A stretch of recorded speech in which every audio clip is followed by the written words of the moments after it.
Hello, listeners. This is Lee Price. This is Will Ford from Football 365. And you're listening smartly to At the Bridge Pod, a Chelsea FC podcast, although I would describe it as the Chelsea FC podcast. Magical from Eden Hazard.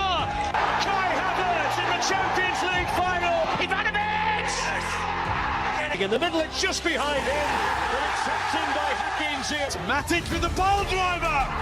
Matic takes the net off. It's time for another episode of At the Bridge Pod, your number one Chelsea FC podcast. Coming up on this episode... Well, we're going to be positive today. So that means we start with the losers and we end with the winners. Well, welcome back, everyone, to another episode of At the Bridge Pod. I'm joined in the virtual room filled with every lion that we've ever had. We've got them all. I've got Ollie, I've got Berth, I've got Chris. And I want to know what the moments were from the weekend because I've already got mine queued up. I'm ready. Oh, mine's a pretty good one, to be fair. Go on. I went to Wembley Stadium yesterday to watch the wrestling. That was pretty Nice. That's like, was it AEW you went to watch? it was AEW, yeah. And I can't lie, it was just electric, and it's a dream for me to go watch the wrestling at stadium, like Wembley Stadium, especially. Yesterday, like I just ticked that off the bucket list. It was just unbelievable. Probably one of the best moments of my life. Yeah, just nice. That's probably the best weekend highlight I'll ever have. So yeah, that's mine. Fair play. Fair play. Beat that. What about you, Ollie? I can't beat that. I stayed in. I watched the football, which was great. Really enjoyed that. We'll talk about that. Yeah, not much else really. What about you, Chris? I can't beat Berths, to be fair. I had a pretty good weekend of football. My girls played well on Saturday. We lost 3-2, but we were playing a team in a division above, so that was a good performance for us. Won 4-2 Sunday morning. Oh, nice. And- Is that your first game with your new team? No, third now. Third. So Okay. we got absolutely battered on the opening day. And then we've won 2 in a row now. So Well, to be fair, Chris, I've got a bit of a contrast to that because I lost 3-1 and I was at fault for one of the goals. I played well other than that, but I tried passing out from the back. And Didn't cost them the game though, did you? You The know, classic. Should have lost. No, I did clear one off the line and I was very good other than that. Just So when first you 5 think minutes, about it, you're the only reason they didn't lose by more. No, yeah, I'll try telling my manager True. that. Try telling True. my manager that, Ollie. Oh, well, I'm gonna take you all to Italy and to Parma, to be precise. And during Parma's 2-1 victory over AC Milan, a beautiful piece of football was made. Dennis Mann backheels it to Koulibaly, who flicks it to Estevez, who volleys it back to Dennis Mann. Listeners, you already know what I'm on about. I've retweeted it. It's got great music, and it was a fine piece of art that would not look out of place at the Galleria Nazionale di Parma. Oh, it was gorgeous. I don't know if it resulted in a goal. Chris did actually ask that. I don't know. I don't care. It was beautiful. It was pretty special. it really was. It was Don't- special. It was special. Don't go on the AC Milan subreddit because they said, "Oh, look at our players just standing around making that look easy." Shut up. Just appreciate what we just seen. Whoa. No, Imagine no getting one, played off the park by Parma though. no one questioned Leonardo. I was going to say DiCaprio then when he painted the Mona Lisa. And it was Da Vinci who painted that painting. When, I would have questioned him if he said he painted it. Wait, I don't think it was you. Right. Anyway, time to hit some news.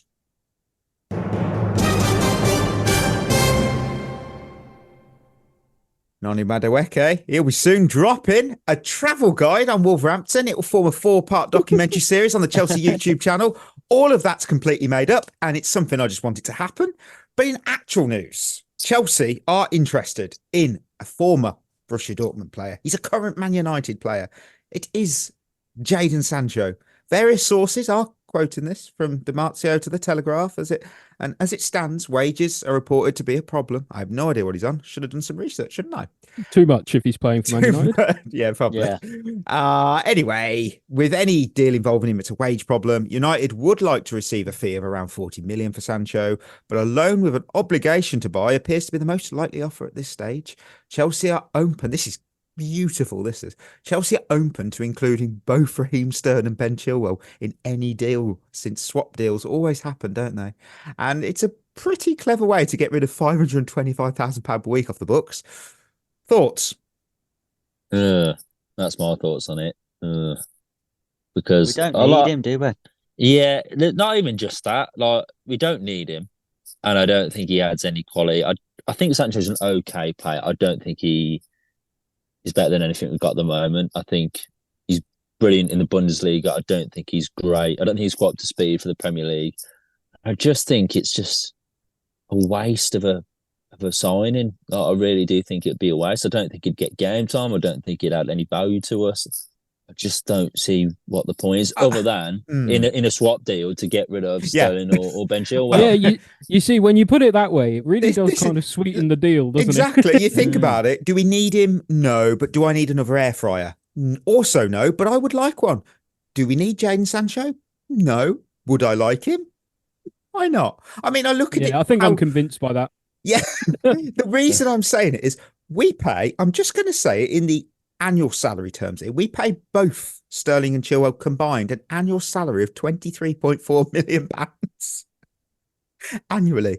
When you say the bigger number, like I do with the NFL, I think, oh my word, I don't like that. Don't say that again. That's a lot of money. Wow.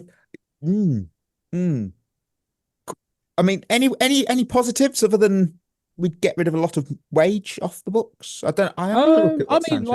a little tricky player, isn't he? Like, I think it would all come down to the cost, really, because I think in a sort of opportunity cost, it kind of makes sense if you were going to say make a straight swap between him and Sterling, leave Chilwell out of it for now.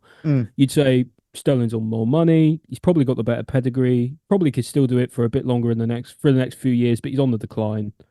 And then so someone like Sancho at only 24 comes in, it's not I could see it. Sancho is on 250 a week, which I hate it now. I hate it a lot now.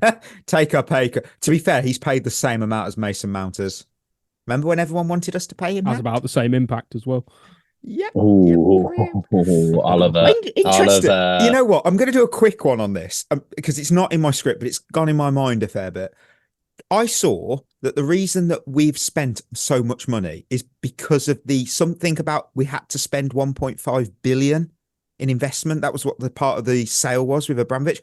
I don't know how true that is, but I heard about it from a fair few pundits, and I just sort of bought into it. I have no research if that's true, but I was like, that does make a lot of sense. I remember hearing about that at the time. They wanted to dedicate like over $1 billion to the first team squad. I think that was makes quite a big lot of selling sense point. In a way. Yeah, like it makes a lot of sense, but what doesn't make any sense then would be to blow that out of the water within 3 years of owning the club. Because you could do that in 10 years and people wouldn't have complained because they would have said the investment's good. $1 billion. I was still pretty. I'm not vocal much on the sales topics, but I was a little bit pissed when I read comments like we should have been sold to Ratcliffe. No, thanks. I'm standing by that. No, because I look at how he treated the Man United women's team. No. Yeah, I agree with that. Yeah. I think that would have been so much worse. And look at what you do your own research. You're welcome to, listener, but look at how he's decided to do cost cutting. When it comes down to small things like lunch boxes, that's when I go, that's not making any dent in the money, is it? Come on. Sorry, it's not. On the topic of the women's team, Chelsea women played their second pre-season game of the season. This time it ended a 1-0 win over Arsenal in 30-degree Celsius heat. One of the best names in football, as I said, Sandy Baltimore. She scored the goal that gave us the win. A few big names didn't play due to the questionable conditions of the pitch at Audi Field. And from what I saw, it did look a little cut up, which it's only had, I don't even think it's had a couple of MLS games yet. Not really, because it's DC United's home ground. But anyway, it didn't look great. It didn't look a great pitch, if I'm honest. But so I can understand the caution at the wind there. And also, what did we get to see? We got to see the new third shirt, which is inspired by 1970s punk rock. And I'll read the exact quote from the website. A vertical double Nike swoosh nods to the acceleration of the women's game. 2 logos, 2 teams, 1 goal. I don't know if that's actually the fact because it's on all the Nike kits, but if it is, it's a nice thing. It's just marketing bollocks, isn't it? You do wonder, because we weren't told that you'd think that they would be promoting that as soon as they started doing it, but You think so? I've What only heard that happened is that recently. it came out. Everyone thought it was stupid, and then they went ChatGPT. What is a good excuse for having it be like this? I'd be really curious if that is actually the case, because if okay, look, yeah, fair play. So because it obviously celebrating the rise of the women's football and the gap, yeah, 100%. Is that the truth? I don't know. I'd like to hope I it don't is. think Nah, it. it can't- But it also, can't be it's true. I it's don't also, know. like women's football is has way more prestige than Yeah, a it's vertical huge. Nike swoosh. It's so If so you wanted to really incredibly big if you now. wanted to really pay a homage to the women's game, you could have done it in a much better way. You Yeah, know, to be fair, if they wanted to do something for the women's game, give them their own kit. yeah, that'd be Yeah. awesome. I'd like That'd be that. pretty cool. You One know, one rather final, than just turning the Nike tick upside down or whatever. yeah, one final positive, and this is a positive. Erin Cuthbert was spotted in the stadium without crutches and walking better. That's according to some eyewitness accounts. I'm keeping my hopes very level on this because there is still no official line at the club. And I remember there was something similar when it was Millie Bright when she was injured. There was no official line. And then it because Sam Kerr, when she did her knee injury, it was really, I'm pretty sure it was very quick that, ACL out for the season. Yeah. I'm But- keeping my expectations low. I'm hoping she's fine. Millie Bright, I don't think we ever found out what was actually wrong with her. It was beyond a knee injury. I remember that being the only comment on it officially. And I just thought, well, that Beyond a knee it was could really mean so weird. much. What? I don't know. But next up for the team is the final already. Final game of pre-season. It's against Feyenoord at Kingsmeadow. It's a 12 p.m. kickoff, British summer time. I have been saying standard time, and fair play to a certain Chris who did point that out that is wrong. I did not know that. Wow, that's really embarrassing to me. But yes, No, listen, it will be more embarrassing when I ask this question. Is BST the same as GMT? oh no, I'm gonna have Its to mean Google. time. Is it the same? I think it. I is, think I it think. is. Yeah. Yeah. I Well, I No. don't know it for is. sure. No, No, it's it's 1 not. hour Okay. behind. We're Okay. BST is 1 hour ahead at the moment because obviously we've got the clocks haven't gone back. That's why. Yeah, because of the Yeah. clocks. Yeah. All right, that makes Yeah. sense. It Yeah. does make sense. There we go. We all learned something today. There we go. There you go, Yeah. listeners. You learned something too. Right. We have a match report and it is sponsored by, I haven't got the clip up, and that's really stupid of me. It would be nice if I got it. Here it is. Sponsored by. There was a big smile on your face when you took your first touch as the booze rang round Molyneux. Can I ask what you think of Wolverhampton now? No, listen, I just want to apologise to anyone that I might have offended. It's just a human mistake. It's an accident. Wasn't meant to be out on my socials like that. Now, I'm sure Wolverhampton's a lovely town, and yeah, listen, I'm sorry. But in terms I love how he was trying to keep a straight face. He's Yeah. buzzing. He's He's scored a not hat sorry. trick. But He said I that got through the- He said that through. I don't know if anyone else who's watched it. He said that through the biggest shit-eating grin I've ever seen in my entire life. It was so good. I've But, never, yeah. ever seen someone shithouse like that before and pull it off like Well, that. I Yeah. know Yeah. it was one of Yeah. them where it could go either one or the other way, and it really went. Oh, really? was. I didn't see that coming. So It never goes that way. It never never. goes that way. Wolves Never. 2, Chelsea 6. Winners and losers time. We kick off with the losers. No, not the winners as always. It's the losers this time because we're just so negative. That's what we want to be. Yeah, it's well pointed out that there's a lot of positives, so we'll just go through the losers. Do you want me to kick it off? Yeah, Go go on then. Mikey. Why not? Oh, Mikey. I'm so Why sorry. not? I'm so sorry. Someone's going to go, you keep choosing this guy. And I I know do. who you're gonna pick. I do. I do. It's my Kylo Mudrick. And Yep. Yeah, I've got, he's look, on mine. Look, I do choose him often. That's fair. I have given a valid reason for each time. So why did he earn his spot this time? Well, his first half was pretty anonymous, if I'm honest. He didn't manage a single shot. He didn't create one opportunity, and he only touched the ball 13 times. He was then replaced by Pedro Neto, who was quiet, to be fair, at first, but then he combined so effectively with literally everyone on the pitch, bagged an assist. So straight away, he's contributed. That's the thing. And my question now is, where does Mudryk even play in this team? Because who does he replace? Because I don't see him actually replacing anyone. You've got, even you could force someone in. Well, Madueke's got one side. Pedro Neto's clearly the better player on the other side. the difference that I saw on our left-hand side when he didn't play was just incredible. And I feel so sorry for him, but I just don't think he's gonna. I don't think he's gonna make it at Chelsea now. I just don't. I'd love to hear why he's on your lists.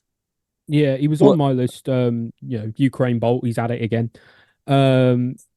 Just because, like you said, I don't actually think he had a particularly terrible game, like by even his own standards, not let alone everyone else's. I think it's just the rest of the team had a really, really good game, and he was kind of the same. So he kind of stood out and looked worse by comparison for me. So that's why he was a loser. Berth? Yeah, I mean, same reasons as you boys. To be fair, I think the problem with Mudryk is, I said this numerous times, he just hasn't got the footballing IQ to make it in that elite level. He's got all the attributes, but if you haven't got the brain to do it, then it's just pointless, to be honest with you. And time is running out, and we've got Neto now, you've got Madueke scoring goals, Jackson scoring goals up front. Palmer's obviously just, Ballon d'Or winner in the future. And it's just, I just think it's not going to work for him, unfortunately. I think it is time to just sort of bite the bullet and just cut our losses on him, really. You know what? We had a fair few questions. I will put some in here because we might as well. And we had Rob who asked, what now for Mudryk? And then Kayla who asked, is it just me or is Mudryk basically Werner 2.0? I would say no, because Werner actually did contribute. I mean, he got a lot than Werner. He got so many goals worse offside, but the point was he still was. I know they don't count, but he was actually contributing in the game. He was setting up goals. He was. It might have been offside, but still. The difference between Werner and Mudryk, I think on the ball and touch wise, I actually think Mudryk probably is better. I think Werner had a terrible touch, and I think on the ball, I don't think Mudryk was actually that good. Werner was a lot more intelligent with his runs. Werner always knew where to be. Mudryk doesn't have that knowledge that Werner does, and I think that is the difference between the two, and that's why Werner got more goals. You don't score 40 goals in the Bundesliga by mistake, do you? No. Yeah, exactly. Exactly. Not really. Yeah. Right. What's next for Mudryk? I don't know. You can always go back to school, you know. Bloody hell. It's usually Serie A, isn't it? That's who knows? Who knows? I mean, I could see him go into a place like Serie A. Although I'm not sure on his account. I'm not sure he would necessarily want to move so soon again. I think he's already unsettled still, and Maresca wants to help, so hopefully he does. But who knows? Who knows? There's a player in there. I don't know if it'll be at Chelsea. I'm going to go to Chris because everyone's waiting for Chris's losers. Yeah, they are. That's really giving me hope. My first one is us out of possession. That's fair. That's a fair one. That's a very fair shout, that. I thought this game we looked so good when we had the ball, but we looked absolutely dreadful when we didn't. The midfield balance still isn't right. It got cut through time and time again. This is more so in the first half, because I thought in the second half, actually, we gained a lot of control over the game. More so than the first half. But that first half, it was like became like a basketball game. And that was one of the main criticisms of last season, that we didn't have enough control over games. And we took the lead. When we took the lead again in this game at 2-1, we still was playing end to end. I just think we defend transitions really poorly. So whenever we give the ball away, it looks like we're going to concede. That's a terrible trait to have in the Premier League, where you're playing teams who can punish you a lot. And a lot of it comes down to, I don't know whether first half especially, it seemed to me like the players didn't know whether we was going to press or drop off, because we had some go and press the ball, get played round, and everyone else is really deep. So then we've got the Wolves players running at the defence because they've beat the initial press because there wasn't enough people going. So I don't think that balance was quite right in the first half. And I just think, yes, although this game was brilliant, we can't rely on scoring 4 goals every week to win a game. Not when we had like an XG of 1.6, or I think we lost the game on expected goals, actually. Yeah, we did. Yeah. Which Yeah, proves know, that stats stats. mean fuck all. Yeah, Yeah. it shows you that those stats aren't something to rely on. But Someone's yeah, there shouting at us, going, "Yeah, but if we'd have won the possession back, I don't care."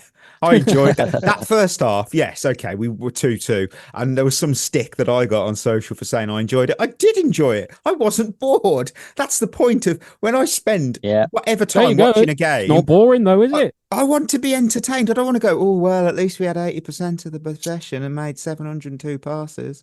I don't, great. I want to be entertained. Chris, at least it wasn't boring. That's the Yeah, truth. I agree. I'm with him completely. Berth, who's your second loser other than Mudrick? Well, to be fair, I'll kind of add on to Chris's point because my second loser, mainly for the first half, is Caicedo.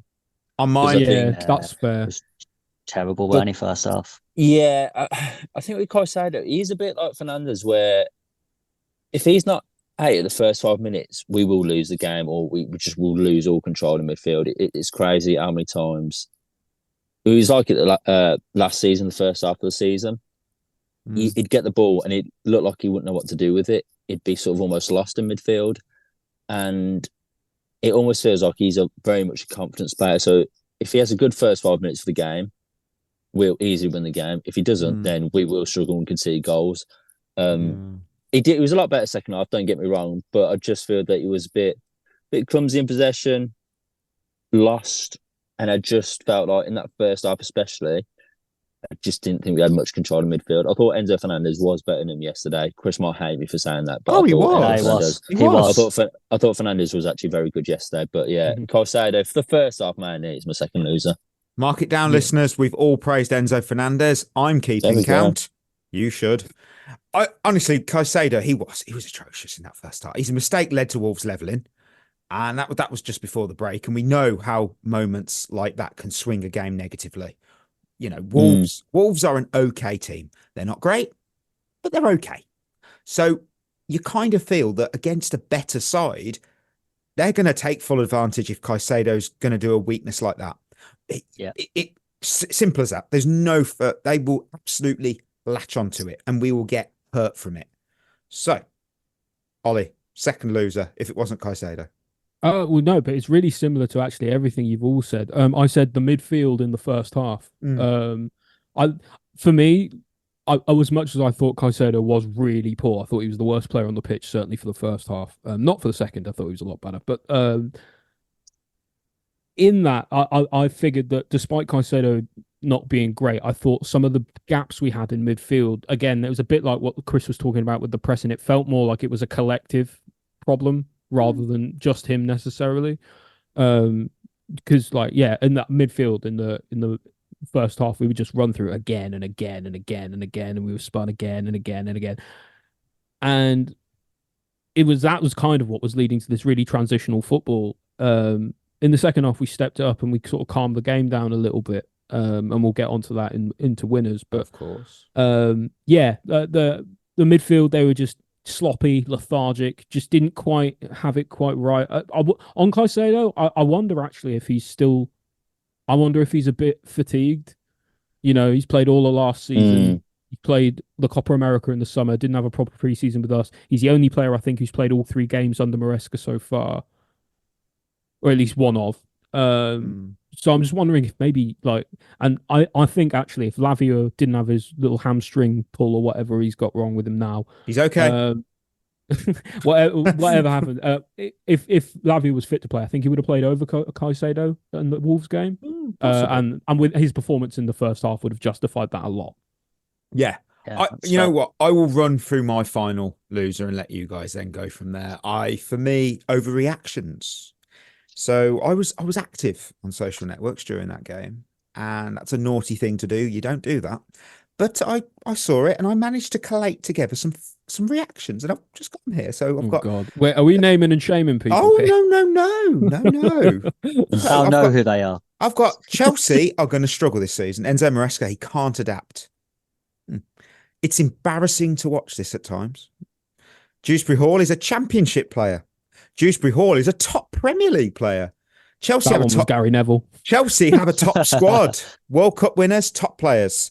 Chelsea can challenge for this Premier League title, while Wolves could be in a relegation fight. Now, team, what if I told you that all of those reactions were from Jamie O'Hara? I mean, it's football heritage. Wow. When I started collating these together, I found some from people on Twitter and Facebook and other stuff. And then I found all these from Jamie O'Hara on Sky Sports. I was like, this is incredible. I'm noting this down. I was like, can we challenge for the title? Well, technically all 20 teams can challenge for the title.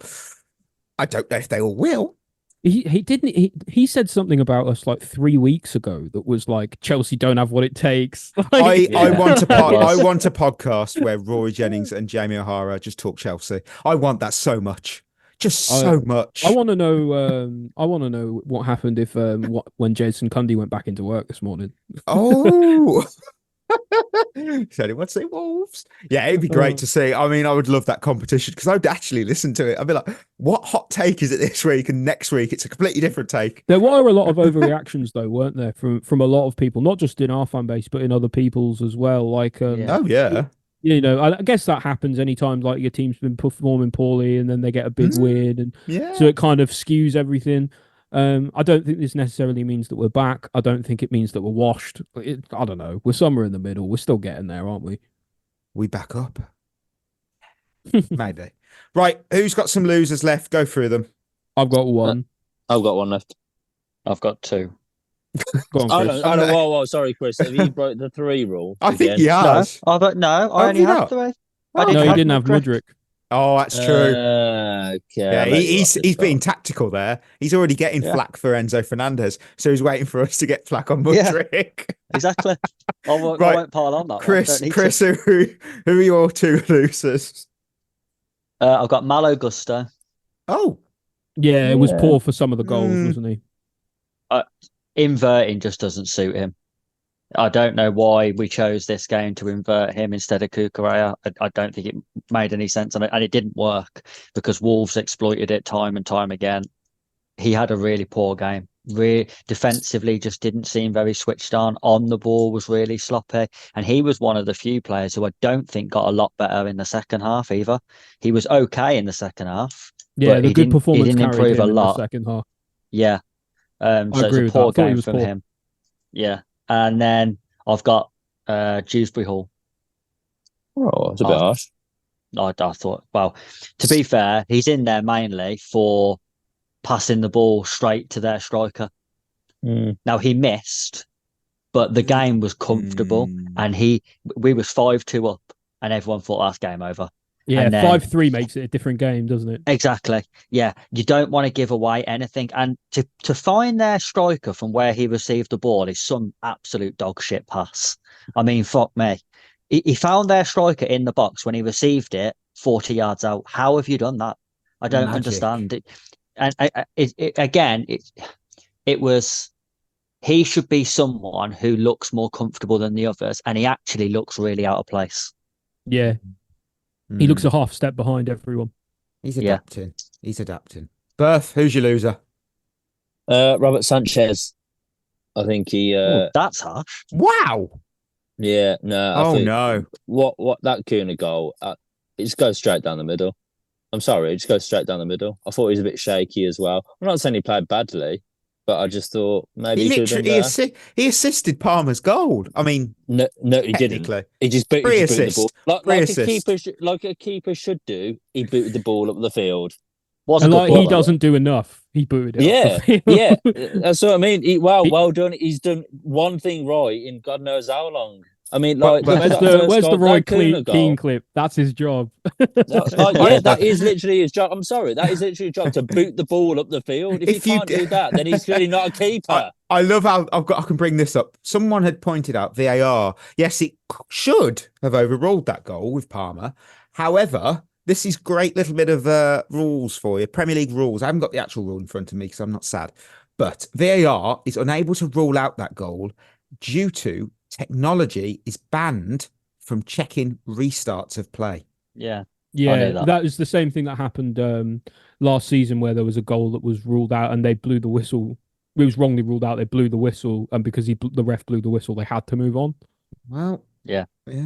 So, Ollie, final loser. Who is it? I'm with Berth. Sanchez. Thank you, Ollie. Shaky. Wow. Thank you. Shaky. Thought his passing actually was all right. This game wasn't too bad. It's getting warmer now. It's his job again, but never mind. Yeah, again, that's his job. What do you know? What really annoyed me was the disallowed Wolves goal. Lamina hits on the volley from the edge of the box from the corner, if I remember rightly, and like even with a little deflection, it's straight at him and it goes in. Like, and I'm just like, this guy will cost you at least one goal every single week. It doesn't matter what you do. It doesn't matter how well you play. He will cost you a goal every single time he plays.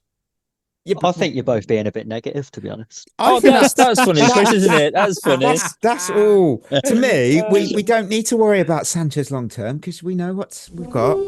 We've got Jorgensen. He's going to be in. So that's all. That's what. Yeah, he's only going to play in the Conference League. No, he's not. He's going to play in every game. I'll make sure of that. Right. So winners. We've got a fair few. I've got 3. Everyone got 3? I've got 3. Yeah. We'll stick with 3. And of course, Noni Madueke, my man. So Noni Tristan Madueke to those in Wolverhampton. Drink it in, savour it, because he was world class. And I know someone's going to say he scored the same goal, but same position each time. Oh, yeah. No, do you know what? Do you know what I'll tell you, Mikey? I'll say what is it, that famous quote from Bruce Lee? He says, "Fear not the man who practices 1,000 kicks one time, but fear the man who practices the same kick 1,000 times." And that is exactly what Iron Robin did on a weekly basis. And look how good he was. Exactly. And to be fair, that's what Robert Sanchez should do: practice 1,000 kicks. He's still good enough. I was impressed. I was blown away. In fact, I really was. So that for me was his best performance in his entire career. I mean, let alone Chelsea. I agree. Yeah. What more do you want as a winger? Like, you get the ball in the box, sort of shift your weight on the ball a little bit, bang, each time. He did. That's what he did. Shift the ball, bang, each time, and it went in. And that's exact. If it's going to work the first 2 times, you might as well try it the third time. Yeah, that atmosphere. He really, really deserves his flowers, Noni, because he had a really good game. Was defensively really important. Was running up and down the wing all game. And on top of that, to score a hat trick as well. 100%. After calling the place that you're dopping a hat trick on a shithole is absolutely that atmosphere, exactly. That atmosphere could have swallowed him up. We all knew about the Instagram post. I mean, common sense would tick to some people. They went, he has a burner account. Most people do. Most celebrities do. Come on now. Anyway, look, even Maresca has one. Do you know that? Oh no, what is it?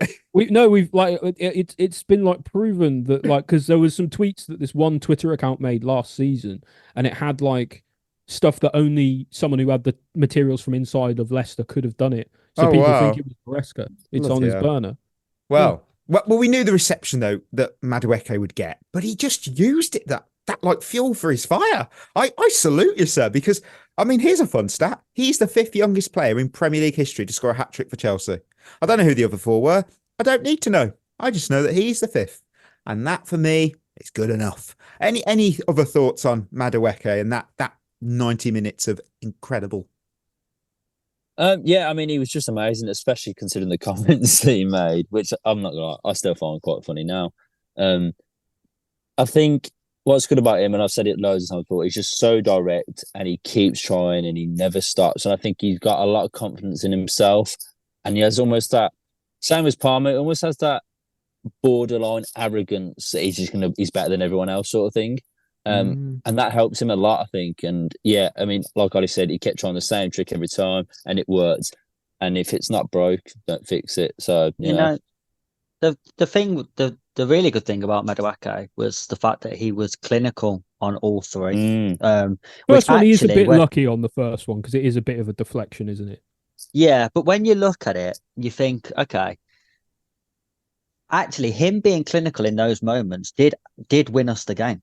Yeah, because it was the game was ebbing and flowing before then, and then one of the main criticisms we have of our forwards a lot is they're not clinical, and he in like a very short space of time took the entire game away from Wolves. Yeah. And that's what you need sometimes. You need those players who are just going to stand up and score when it's needed. And to do it 3 times and on his weaker foot as well. Yeah. I mean, there's not many players who can score the same sort of goal on his weaker foot. you know, the fact that he has become quite 2-footed now as well is going to make him a nightmare. That's not an accident either, is it? Because like we've seen him, like we saw him last season, and the comments Poch made and the videos and stuff that he put out of him practicing doing exactly that. You know, shifting the ball, hitting it with his weak foot. You know, like changing it up, and like so it's not an accident. It's clear that his hard work's paying off. Yeah. I love his attitude as well. I think the fact he's got an ego and he's a bit arrogant, I think that's great. I think you need that if you're going to be a top forward. Yeah, just don't steal penalties. Please don't do that. We don't need that this year. It's the opposite problem to Mudryk, isn't it? Like he's not really got enough confidence, and Madueke maybe at times borders on too much. Yeah. My first winner, because I didn't have Madueke, because I thought it was a given. You didn't. Like to be different, don't you, Chris? Like to be different. Well, otherwise we'd only be taught. I think there's more players that deserve. Yeah, we would have discussed about 3 things in the winners section, and it needed more. So actually, I'm just so negative, Chris, about someone who scored a hat trick. I just don't understand it. My first winner is Maresca. Yeah, he was on mine as well. Fair play. I thought whatever he did at halftime worked. We got slightly more control over the game in the second half. But more importantly for me, if he's going to drop the possessional football and play like that every week, I'll be all for him. Because those games are better to watch. It didn't seem like we was concerned about dominating possession. We was playing forward quickly. We played on the counter attack. And everyone enjoyed that better. So if he's going to do that every week, I'll be right behind him. I just hope he sticks to that, because clearly, as I think I've said before, that's the way to get the most out of our forwards. You have to play quick counter attack, and that's what we did, and that's why we killed them. And fair play to him for recognising that and using it. 100%. I agree fully. Fully. Berth, who's a winner? I've got to give it Cole Palmer. He's on mine. He's on mine, actually, Berth. I actually didn't have him because I knew you guys would pick him. There you go. I mean, what more can you say? That finish, by the way, is absolutely outrageous. To hit that on the half volley and look like lob him as well, just have the audacity to do it is ridiculous. Shades of Pickford last season, wasn't it? They'll get the one at Everton for his hat trick. I'll probably say it's better because Pickford was kind of out of his goal anyway, whereas Sarr was kind of pretty much there. I mean, he's a bit out, but not too far out. But yeah, I mean, what a player! I mean, he's just getting better and better. It's ridiculous. Do you know what? I don't think anyone has said this yet, but I don't know if anyone's sad enough like me to go back and watch the like the clips of the training and stuff that come out sometimes online that we do. Palmer scored that exact goal against Sanchez in training. Oh, well, this is the thing. It wouldn't surprise me if he tries these things, though, because I feel like there's something that Hazard would do in training. He'd like just try these just outrageous things, and it'll come off. Because Palmer has this like maverick mentality where he just thinks he can do whatever. And it's bold of you to assume Hazard trained. Well, yeah, but Hazard would try these like Rabonas and stuff like that, and Panekas and stuff like that, and Palmer would probably do the same in training.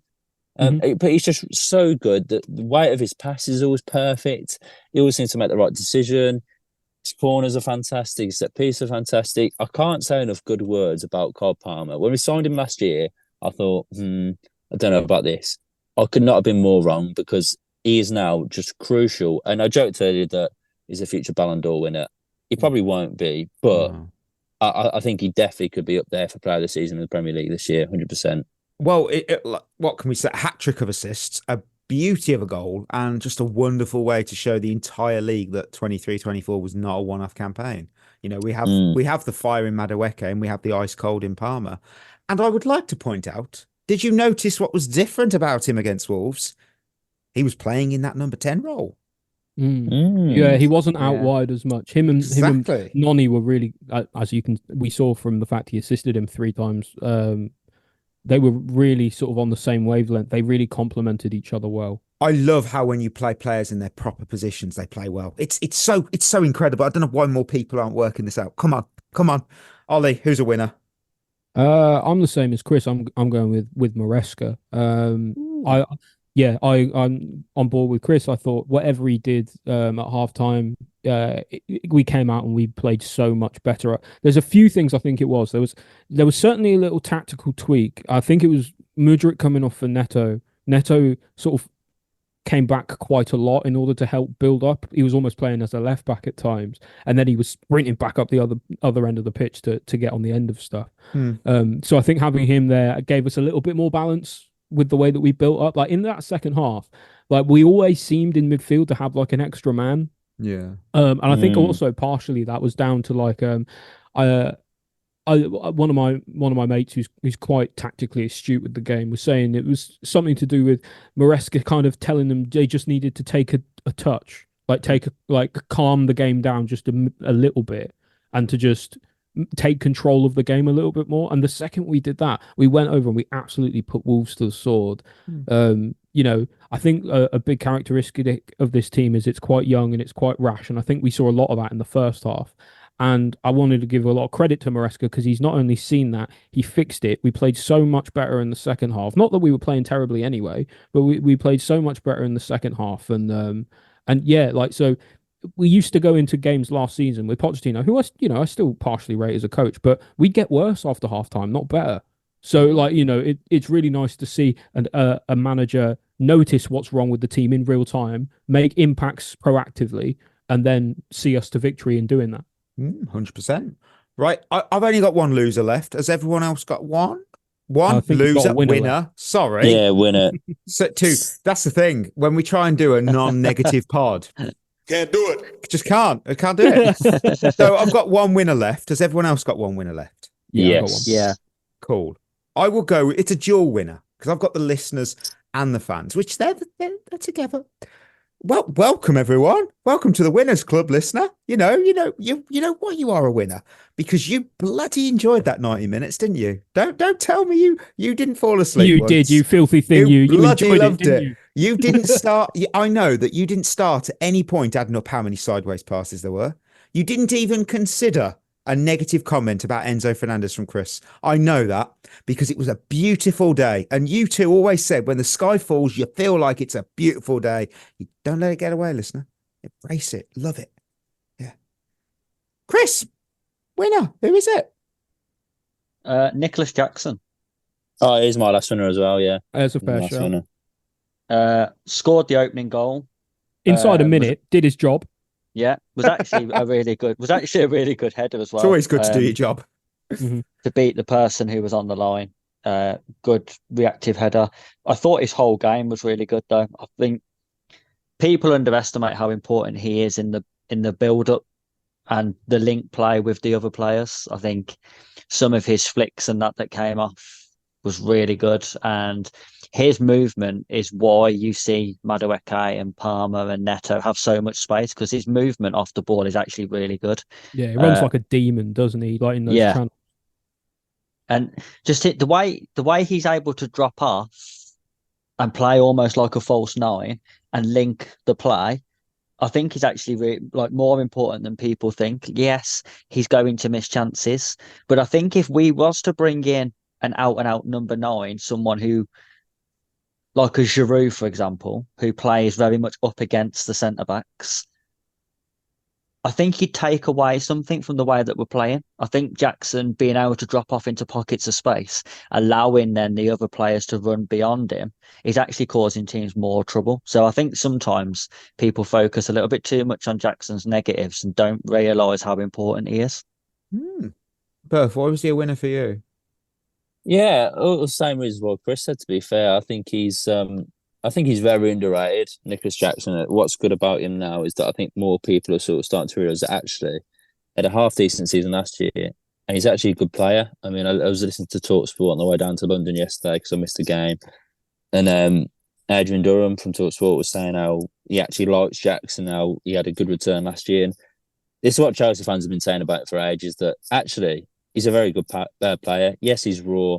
Yes, he can be a bit rash in front of goals sometimes, but he gets goals. He brings in all the other attackers, and I don't think Palmer or Madueke or Sterling or Neto, whoever on the other wing would get as many goals if Jackson weren't there. I think Chris is absolutely right that if you brought in someone like a Giroud, I think it would halt the play.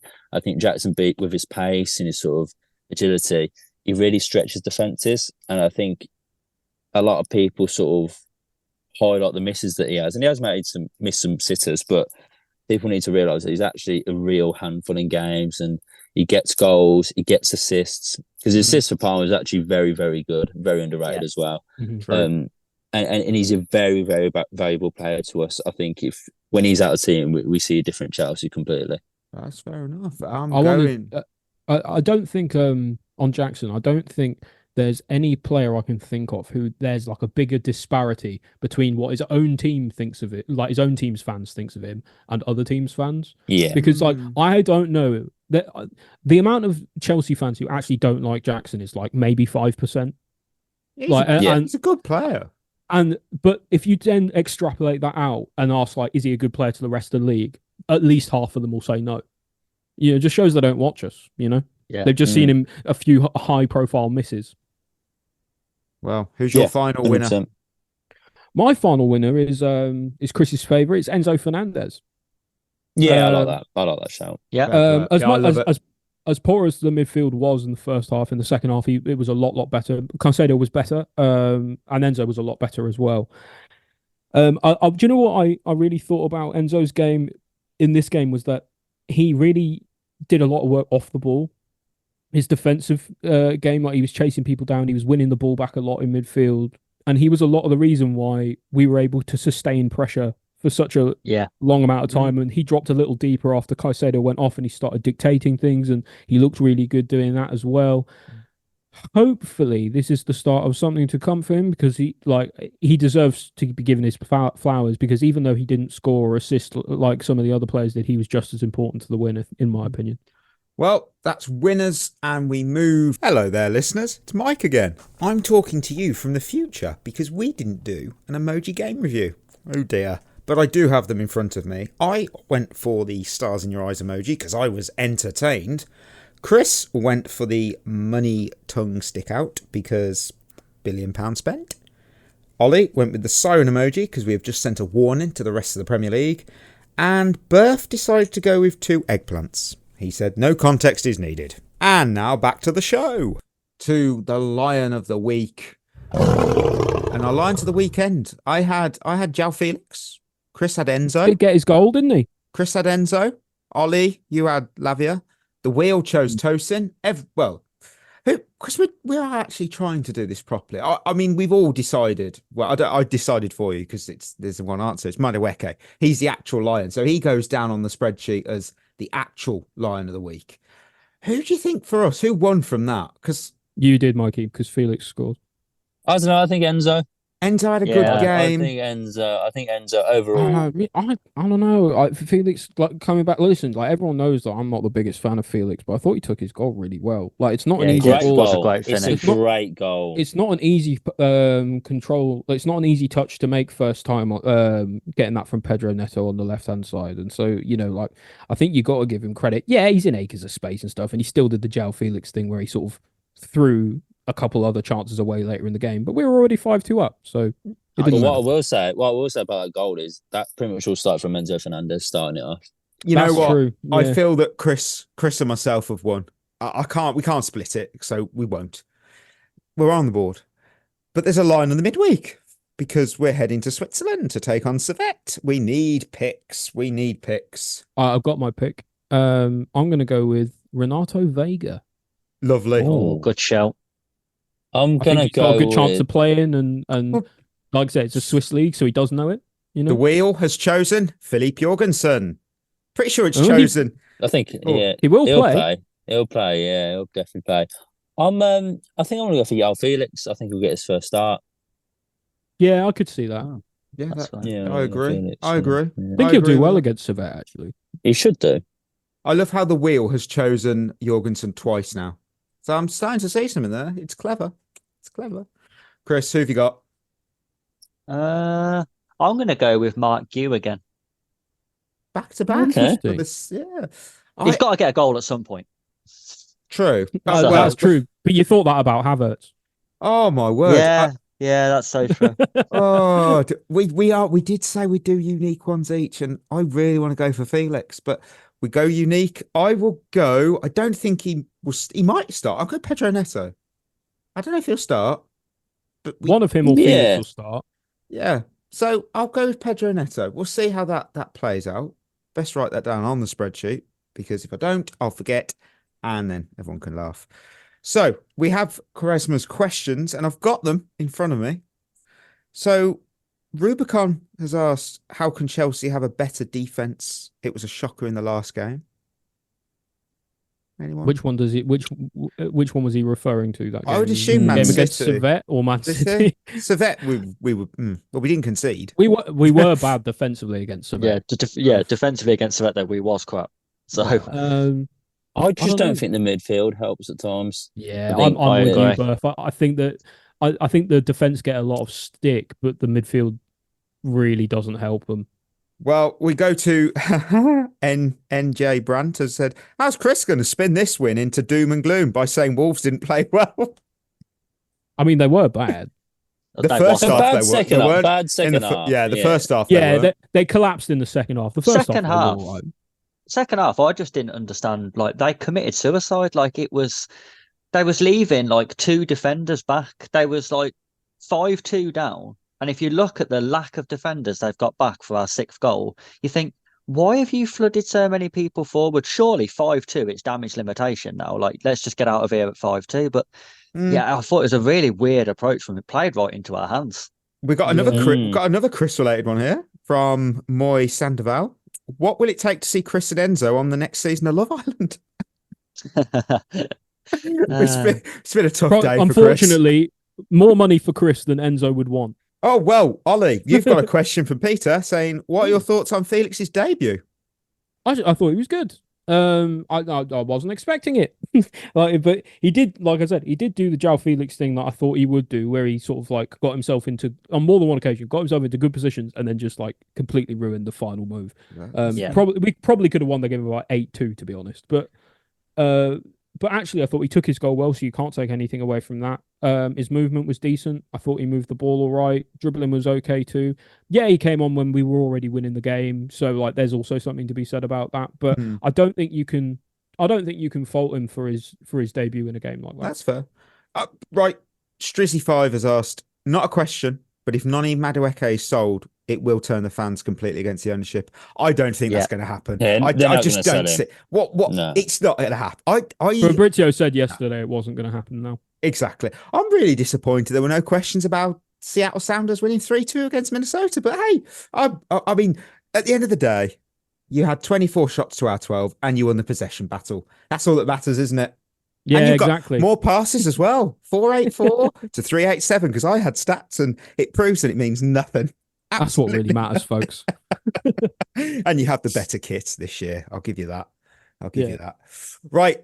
We will end on Ross Turnbull's Tenaball. And this week's category is Planet Earth.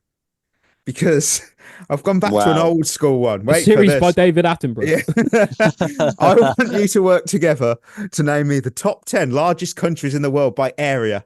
And that is land area and water bodies. And a water body is considered a lake, a reservoir, and a river. I think I know this, you know. I do a lot of things I think like I was on this, yeah. I think we'll do all right with this. Go on. Russia's definitely one. 6.6 million square miles, number 1. Wow. Canada. 3.8 million square miles, they're 2. China? 3.7 square million miles, 3. USA? 3.6 square million square miles. I need to stop saying that weird way around. Here's one that's a rogue one. India. Yes, 7th, 1.2 million square miles. Australia? 6th, 2.9 million square miles. You've Kazakhstan. Yes, 9th, 1,052,000 square miles. You've got number 8, 10, Brazil. And 5. That is the 5th spot, 3.3 million. So what have we got left now? 9 and 10. 8 and 10. 8 and 10. Algeria? Yes, 10th, 919,000. What about Pakistan? No. Mongolia? No. Ollie's pulled out some proper ones there, hasn't he? I'm good at geography. He's just actually on Google right now. Yeah. Don't pay any attention. Oh, my word. Right. So we just got 10, number 10. Number 8. Oh, number 8. 1,073,000 miles. This is. What are the ones above and below it? Sorry. India is above it. Australia, Brazil, USA, China, Canada, Russia, and below this country is Kazakhstan and Algeria. Okay, What so about- Bigger than India, Kazakhstan, but smaller than Smaller India. than India. Yeah. Indonesia. No, Uh, you're not even in the right continent. Mexico? I don't. Nope, that's still not in the same. Nope, not in the right continent. What am I missing here? I don't. Is it? No. Is it an African country? It is not. Oh, okay. South American. That's what I was thinking. Yeah, I'm pretty sure Mexico Oh, doesn't. Is it count. Argentina? It is indeed. Oh, you know what? I was thinking Ah. Argentina, but I didn't think that. I didn't think- No, I- I didn't think it was that big. I thought Argentina was like smaller than like, I don't know, the Congo. Like, I don't know. Has France been said? No, it's not. It's not in the top 10. It's not in the top 10. Oh, I waited for that. I was waiting for that drop. Oh, that's great. Wow. Right. You know what's funny about that then? You know what's funny about that? I actually thought that was like an echo in my earphones. Like, oh, have I just... Burf is wondering if he said it again. Yeah. Thank you for listening to this episode. Treat yourself well, listener. We will be back on Friday because it's transfer deadline day. I am expecting absolutely nothing but boredom. It never ever gets exciting anymore. But till then, that will be us signing off. You've been listening to At The Bridge Pod, a Chelsea FC podcast. Follow us on Twitter and Instagram by searching for At The Bridge Pod. And if you're listening on Apple or Spotify, leaving us a review is always appreciated.